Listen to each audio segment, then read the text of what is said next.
Rigathi Gachagua, the former deputy president of Kenya, has brought into light so much ill-givings of Ruto's regime, as he now says that his security was purposely removed from him to expose him, and this was so vivid on the Limuru burial that just happened the other day. In his allegations, Gachagua says that the county commissioner, the county commander, and other security apparatus deliberately allowed room for the chaos to occur. He also confirms that prior to the event, the family had already requested for 4 police officers to have security maintained in that specific event, but that did not happen. Let's listen into how Gachagua explains this occurrence. Removed security from me to expose me. It's government, so that I'm exposed.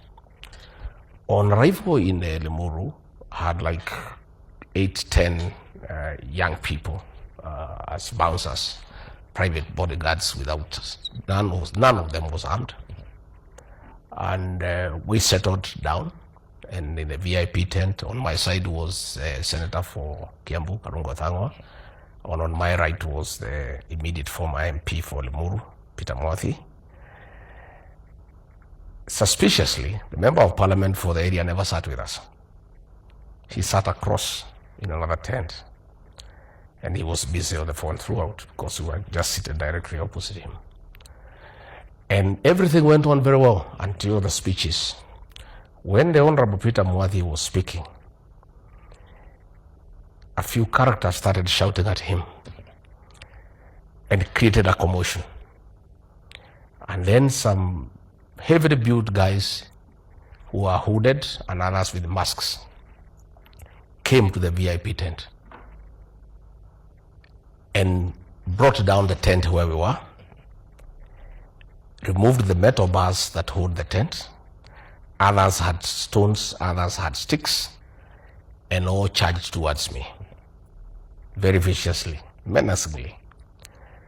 And that is when we realized there was trouble. And the guys around me surrounded me and put a human shield around me. And the local people, when they realized a problem, they also joined. So we were one big group. So all the stones that were being thrown towards me were stopped by the people who were with me. And they took me right inside my car. And 3 of my guys put me down inside the car, flat on the car, on the back seat, and came on top of me. So these fellows now came with iron bars. They were looking for me.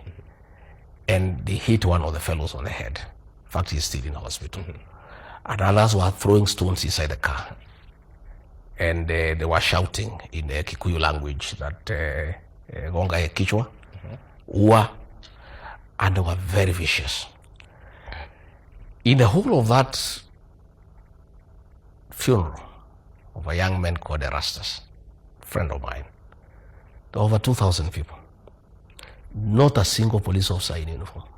We have information that the county security committee met the previous day at Tigoni police station at 2:30 p.m. Where did they meet? You have Tigoni police station.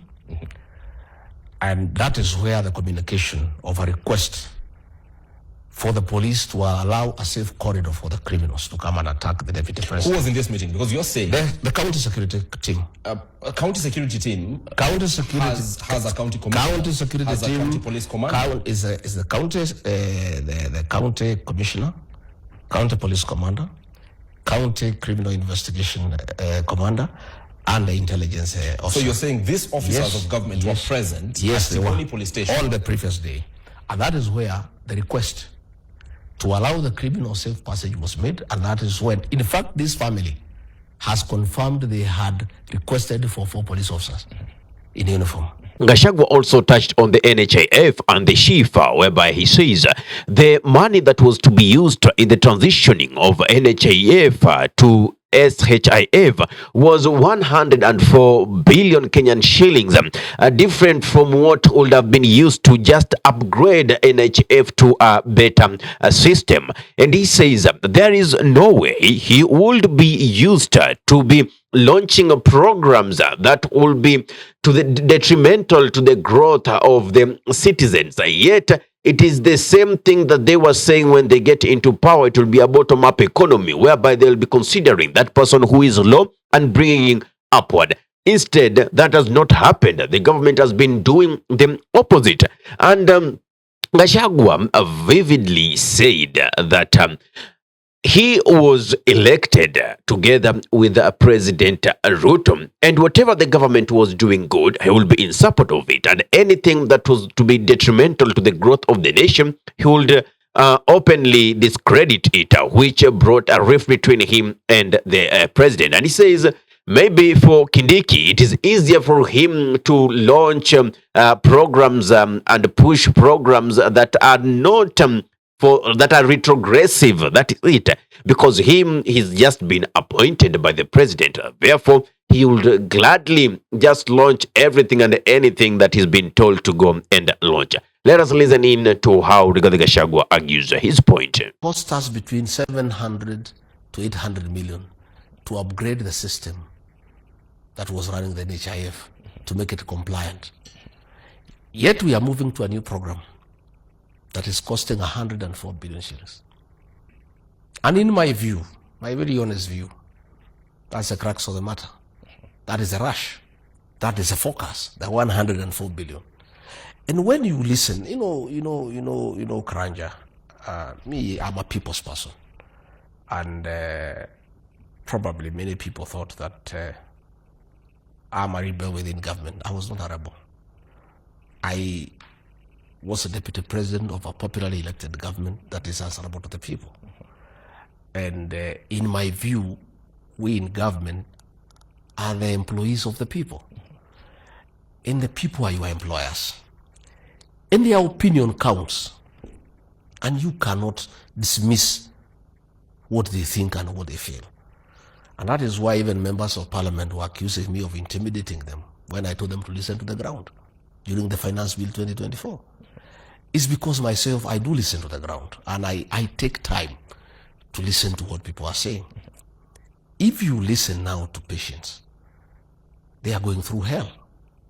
One, in NHIF, you would pay 500 shillings for the whole family. Maybe say you have your wife, and maybe say 2 children like myself. 4 of us will pay 500 shillings for the ordinary people. Now, in this new program, is each individual.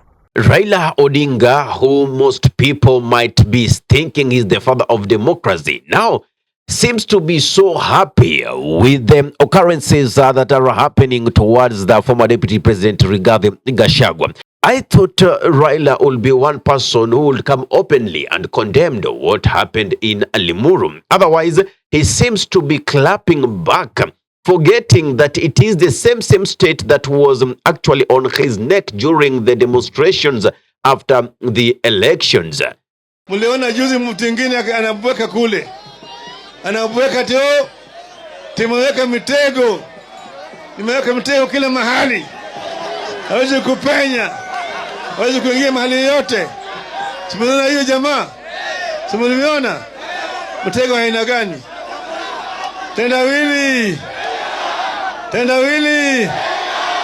Tendawili. Mtego wa panya kuingia waliomo na wasiokuwemo. Hiyo ndio hiyo mtego ya Gachagua. Aliweka mtego kule kwa State House. Anawekea baba mtego. Ati hakuna mambo ya handshake. Hakuna mambo ya mzumukati. Ako wapi sasa Gachagua? Ako wapi? That's it for today, guys. And now you have seen how this government is becoming one. How can I call it? It is operating like a marketplace whereby it is a free buyer, free seller. I mean, we are being subjected to detrimental growth as a citizen. Businesses are closing. Companies are closing. It is so tough to start a business in Kenya and make it grow. Just the other day, William Ruto was congratulating Tanzania for overtaking Kenya in terms of imports and exports, in terms of trading in East Africa. whereby Kenya was so warm at the top, but after they took that leadership, Kenya is nowhere in the map.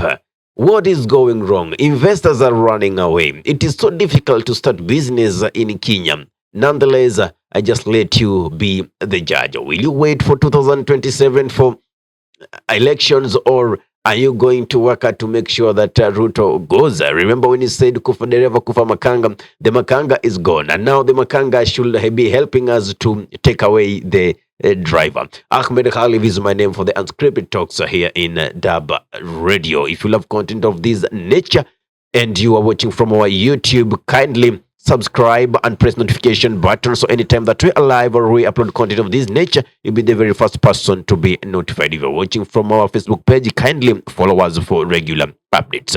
Assalamu alaikum warahmatullahi wabarakatuhu. Kwa timba kali za Afrika, DURB Radio ndio mpango mzima.